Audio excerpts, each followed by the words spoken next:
ஒரு தேவனுடைய பிள்ளை எதுக்கு நீங்க சம்மதிக்க கூடாதுன்னா, உங்களை பற்றி தெரியணும்னு ஆசைப்பட்டு உங்களை நச்சுறவங்களுக்கு நீங்க நிறைய நேரத்தில் என்ன பண்ணணும் அப்படின்னா, நோ அப்படின்னு சொல்லணும்.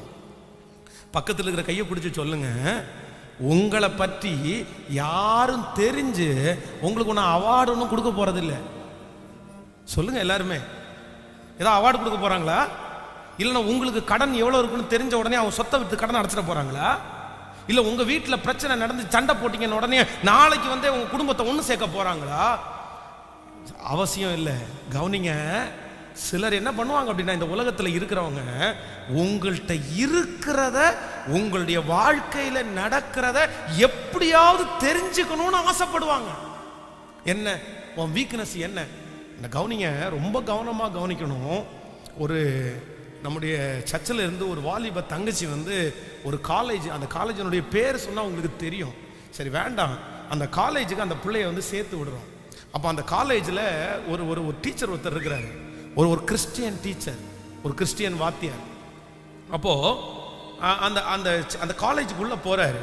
போன உடனே என்ன கேட்குறாரு அப்படின்னா, இங்கே யார் வந்து சர்ச்சில் ரொம்ப இன்வால்மெண்ட்டாக இருப்பீங்க, யாருக்கு கொயரில் பாட்டு பாடுறதுக்கு இன்ட்ரெஸ்ட் இருக்குது, அவருடைய அப்ரோச்சை பாருங்க. உடனே நம்ம சர்ச்சில் இருக்கிற அந்த வாலிப தங்கச்சி வந்து கை தூக்கி நான் இன்ட்ரெஸ்ட் அப்படின்னு சொல்கிறாங்க. எனக்கு ஸ்பிரிச்சுவல், எனக்கு ஆவிக்குரிய வாழ்க்கை ரொம்ப பிடிக்கும் அப்படின்னு. உடனே எல்லா பிள்ளைகளையும் உட்கார சொல்லிட்டு அந்த சார் என்ன பண்ணுறாரு அப்படின்னு சொன்னால், நீ மட்டும் என்னை தனியாக வந்து ஆஃபீஸ் ரூமில் என்னை பார்த்துரு அப்படின்னு சொல்லிட்டு போகிறாரு. ஓகே, இந்த பிள்ளையும் போகுது, என்ன ஏதோ சொல்லணுமா இருக்கும் அப்படின்னு. அப்போது அந்த பிள்ளையினிடத்துல பேசி பேசி உங்கள் அப்பா நல்லவரா, உங்க அம்மா நல்லவங்களா, அந்த பிள்ளையினுடைய வீக்னஸை தெரிஞ்சுக்கிறதுக்கு அவ்வளவு முயற்சி எடுக்கிறாரு. அவளுக்கு என்னமோ வித்தியாசமா தெரிஞ்சிருக்கு, என்னமோ ஆண்டவருடைய கிருபையினால நம்முடைய திருச்சபைக்கு வந்துட்டு இருக்காங்க, நம்ம நிறைய சத்தியங்களை சொல்றோம். அவளுக்கு உடனே விழிப்பாயிருக்கு, இல்லையே இந்த மனுஷன் நம்முடைய கேர்ல பேசுறது மாதிரி தெரியலையே. உடனே அவங்க அப்பாவுக்கு ஃபோன் பண்ணாங்க, எனக்கு அவங்க அப்பா இந்த மாதிரி சொல்றாங்க பாஸ்டர் அப்படின்னு சொன்னாங்க. இல்லை ரிஜெக்ட் பண்ணுங்க, அந்த அந்த சார் இன்னொரு டைம் அவளை அப்ரோச் பண்ண ஆவார் அப்படின்னு சொன்னா நான் வந்து பிரின்சிபால்கிட்ட சொல்லிடுவேன், நான் இதை வேற எல்லாட்டையும் சொல்லிடுவேன், நீங்க என்ன தனியாக கூப்பிடுறது எனக்கு பிடிக்கல, எனக்கு கொயர் வர்றதுக்கு இன்ட்ரெஸ்ட் இல்லைன்னு சொல்லிடுங்க. அதுக்கு மேலே அவர் ஏதோ பண்ணாருன்னா நான் வந்து சொல்றேன் பேசுறேன் அப்படின்னு சொல்லிட்டேன். அதுக்கப்புறம் அந்த பிரச்சனை இல்லை. அப்போ சில பிள்ளைகளுடைய வீக்னஸை தெரிஞ்சுக்க ஆசைப்படுறாங்க, பசங்களுடைய வீக்னஸை தெரிஞ்சுக்க ஆசைப்படுறாங்க. அவனுடைய பலவீனம் என்னன்னு தெரிஞ்சுட்டாங்க அப்படின்னா, இந்த உலகம் சில நேரத்தில் அந்த பலவீனத்தை தெரிஞ்சுட்டே என்ன பண்றாங்க அப்படின்னா, அவங்கள பிடிச்சி குழியில தள்ளுறாங்க. கடன் வாங்குறது தான் உங்களுடைய பலவீனமா இருந்துச்சுன்னா உங்களை எங்க தான் பிடிப்பாங்க? சார் லோன் வேணுமா, சார் லோன் வேணுமா. உங்களுக்கு நிறைய பேருக்கு என்ன பிடிக்கும்? ஓ உங்களுக்கு பிடிக்காதோ, நீ ரொம்ப நல்லவங்க இல்லை. நிறைய பேருக்கு யாராவது கடன் கொடுத்தாங்கன்னா அவங்களுக்கு ரொம்ப பிடிக்கும். அதுக்கு ஒரு வார்த்தை வேற சொல்லுவாங்க, இந்த காலத்துல எவனாவது 5 ரூபாய் கடன் கொடுப்பானா, நம்மளையும் நம்பி கடன் கொடுக்குறாங்களே.